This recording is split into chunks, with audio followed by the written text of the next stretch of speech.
நான் ஒரு ப்ரோக்ராமுக்கு போயிட்டு இருக்கிற நேரம் அந்த ப்ரோக்ராமுக்கு வந்திருந்த ஒரு தாய் ஒரு கேள்வி ஒன்று கேட்டா, சார் இந்த மன அழுத்தம் டிப்ரெஷன் சொல்கிறாங்க தானே, இது இது இல்லாமல் வாழ்கிறதுக்கு இது இல்லாமல் வாழ்கிறோம்னா ஒரு வேர்டில் எனக்கு ஒரு ஆன்சர் ஒன்று சொல்லிடுமா, ஃபாலோ பண்ணுறதுக்கு சிம்பிளான ஒன்று சொல்லிடுமான்னு கேட்டா.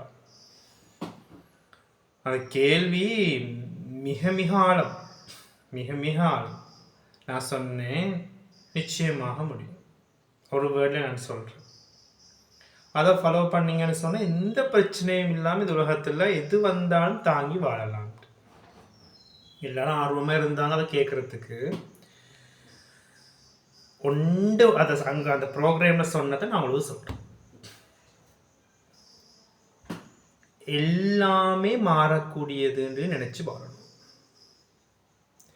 மாற்றம் என்ற அந்த வசனம் மட்டும் மாறாது, அடுத்து எல்லாமே மாறக்கூடியது.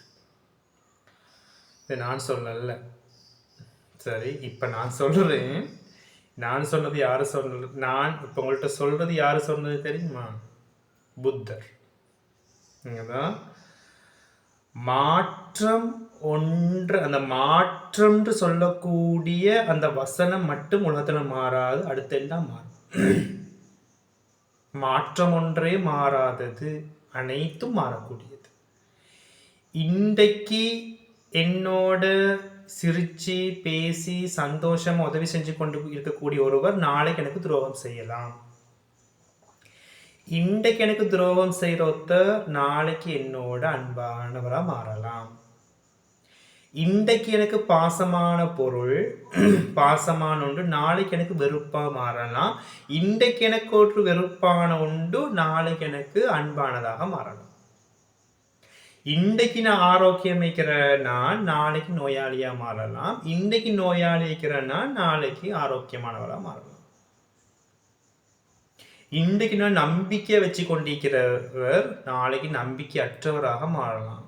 ஏண்ட புள்ளதான் எனக்கு எல்லாம் நினைச்சு வளர்க்குற உமாக்கு நாளைக்கு அந்த புள்ளையே முதியோர் பற்றி சேர்க்கலாம். இன்றைக்கு நான் மோசமா பார்க்குற புள்ள நாளைக்கு என்னைய பார்க்கலாம்.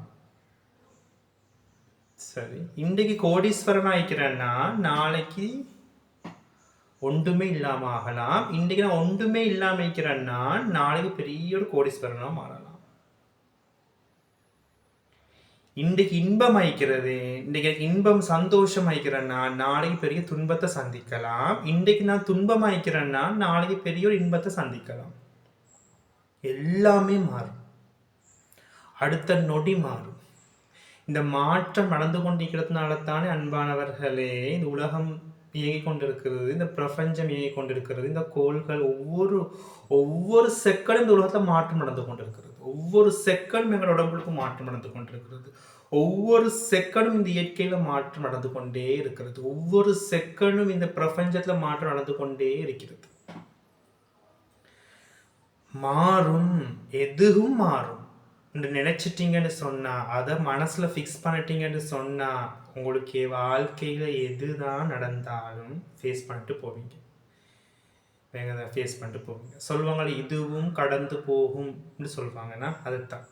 வேங்க தான் இன்றைக்கு பிடிக்கிறேன், நாளைக்கு வேற மாதிரி சேஞ்ச் ஆகும்.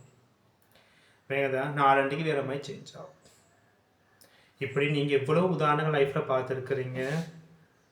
சரி, அந்த ப்ரோக்ராம் நான் சொன்னது தான் எல்லாருமே சந்தோஷப்பட்டாங்க. இதை கேட்குற நீங்களும் எடுத்துக்கொள்ளுங்க. மாற்றம் என்ற அந்த சொல் மட்டும்தான் மாறாதே தவிர உலகத்தில் அனைத்தும் மாறும். அப்போ இன்றைக்கு இன்பம் வைக்கிறேன்னா என் மனசு இருக்கணும், நான் நாளைக்கு துன்பத்தையும் சந்திக்கணும். என் பிள்ளைகள் கூட கடமையைத்தான் செய்யணும். இந்த பிள்ளைனைய பார்க்குமா இல்லையான்றது தெரியாது, பார்க்காமையும் போகலாம். என் மனைவி கூட கடமையைத்தான் செய்யணும், மனைவி கணவர் கடமையைத்தான் செய்யணும். வேங்கதா எதிர்பார்த்து இருக்கலாது. என்னது இவர் எனக்கு உண்மையாகத்தான் இருப்பான்னு எதிர்பார்க்க இயலாது. உண்மையாக இருக்கலாம், நம்பிக்கை துரோகமும் செய்யலாம். எதிர்பார்க்க மனசுல அப்படி ஒரு ஸ்டேபிள் வச்சுக்கொள்ளணும். வேங்கதா அந்த பற்று பற்றி அறன்றது சொல்லுவாங்களே, பற்று திருவள்ளுவர் சொல்றாரு, அந்த ஒட்டி மொட்டாம போறது லைஃப். மிச்சம் அட்டேச் ஆகக்கூடாது, மிச்சம் டிஸ்டன்ஸ் ஆகவும் கூடாது. அந்த லைட் அப்படி என்ன லைட் அதையும் எடுத்துக்கொண்டு போகும். அப்படி உங்கள் லைஃப் அமைச்சு கொள்றதுங்கன்னு சொன்னால், லைஃப்பில் உங்களுக்கு எந்த இன்பமும் உங்களைய தலைக்கணம் பிடிக்க வைக்காது, எந்த துன்பமும் உங்களுடைய தலையை கீழே தொங்கிடவும் விடாது. மீண்டும் சந்திப்போம்.